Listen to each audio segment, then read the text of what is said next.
कहानी एक छोटे से गांव सरसई की है, जहां एक बुजुर्ग किसान हरिदास अपने 3 बेटों रामू, श्यामू और भोला के साथ रहता था। हरिदास मेहनती और समझदार था, मगर उसके बेटे तीनों के तीनों मूर्ख, आलसी और अपनी जिम्मेदारियों से दूर भागने वाले थे। वह हमेशा अपने बेटों को सिखाना चाहता था कि जीवन में मेहनत और समझदारी दोनों जरूरी होती है, लेकिन वे उसकी बातों को हवा में उड़ा देते थे। एक दिन हरिदास ने अपने बेटों को एक सबक सिखाने की ठान ली। हरिदास के तीनों बेटे जवान हो चुके थे, लेकिन किसी को भी खेती में मन नहीं लगता था। रामू दिन भर आईने में चेहरा देखता रहता और सोचता कि वो कोई हीरो बन जाएगा। श्यामू खुद को बहुत बड़ा व्यापारी समझता, लेकिन गणना तक ठीक से नहीं आती थी। और भोला तो नाम के अनुसार एकदम भोला था, उससे तो गाय भी नहीं संभलती थी। हरिदास रोज खेत पर जाता, बैलों को जोतता, फसल काटता और बाजार में बेचकर घर चलाता। लेकिन उसके बेटे सिर्फ आराम करते, गांव के कुएं पर बैठकर गप्पे हाँकते और सपने देखते कि एक दिन बिना कुछ किए उन्हें सब कुछ मिल जाएगा। एक दिन हरिदास बहुत दुखी हुआ। उसने सोचा, अब मेरी उम्र हो चली है, अगर इन तीनों का यही हाल रहा तो ये भूखे मरेंगे।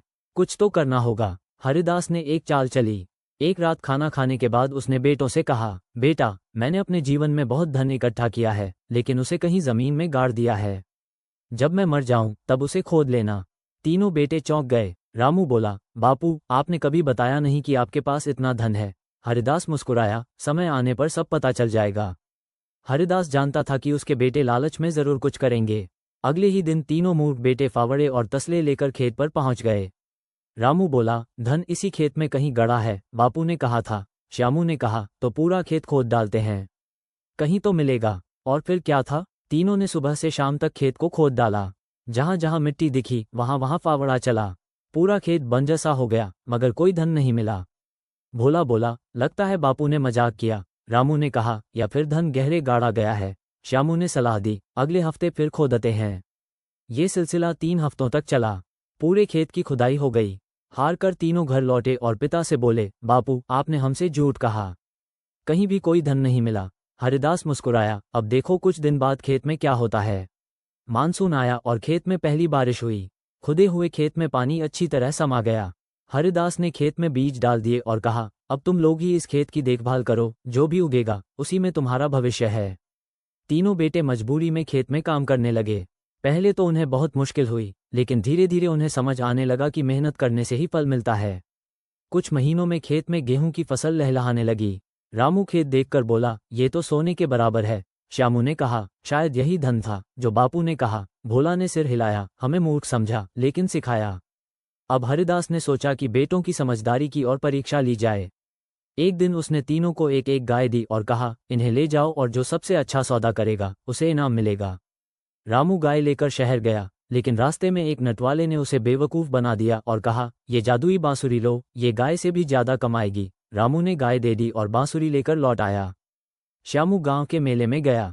वहां एक व्यापारी ने कहा, गाय की कीमत तो कुछ नहीं, लेकिन ये सिक्का बहुत दुर्लभ है, इसे रखो। श्यामू ने गाय देकर वो सिक्का ले लिया। भोला जंगल के रास्ते गया। वहां एक बूढ़ा साधु मिला। उसने कहा, बेटा, ये गाय मेरे जीवन की आखिरी आशा है, अगर तुम मुझे दे दो तो मैं तुम्हें आशीर्वाद दूंगा। भोला ने सोचा, आशीर्वाद ही सबसे बड़ा धन है, और गाय दे दी। तीनों लौटे। हरिदास ने पूछा, क्या लाए? रामू ने बांसुरी दी, जो बजाई तो फूटी भी नहीं। श्यामू ने सिक्का दिखाया, जो नकली था। भोला बोला, मैंने गाय साधु को दे दी, बदले में आशीर्वाद मिला। हरिदास ने कहा, रामू, तुम अभी भी दिखावे में हो। श्यामू, तुम्हें लोभ ने अंधा किया। भोला, तुम्हारी नीयत साफ थी, लेकिन अब समय है कि तुम सीखो कि भावनाओं के साथ बुद्धि भी जरूरी है। अब तीनों ने आत्मचिंतन किया। रामू ने खेती में ध्यान देना शुरू किया। उसने बागवानी सीखी और आम के 100 पेड़ लगाए। श्यामू ने हिसाब किताब सीखना शुरू किया और गांव में छोटी सी किराने की दुकान खोल ली। भोला ने गाय पालन शुरू किया और दूध बेचने लगा। हरिदास अब संतुष्ट था। उसे लगा कि उसकी मेहनत रंग लाई। एक दिन हरिदास बीमार पड़ा। उसने बेटों को पास बुलाया और कहा, बेटा, आज मैं संतुष्ट हूँ। तुम तीनों ने समझदारी सीखी है, अब मैं निश्चिंत हो सकता हूँ।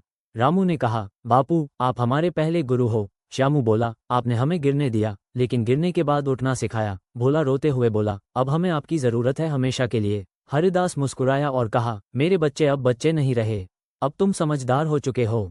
यही असली धन है, मेहनत, समझदारी और आत्मनिर्भरता। कुछ ही दिनों बाद हरिदास ने इस संसार को अलविदा कहा, लेकिन उसके द्वारा सिखाए गए पाठ तीनों बेटों के जीवन में अमर हो गए। कहानी से सीख। 1. मेहनत का कोई विकल्प नहीं होता। 2. मूर्खता तभी तक रहती है जब तक ज्ञान नहीं आता। 3. बुजुर्गों की बातों में जीवन का अनुभव छिपा होता है। 4. दिखावा और लोभ दोनों विनाश की ओर ले जाते हैं। 5. सच्चा धन खेत, मेहनत और समझदारी है।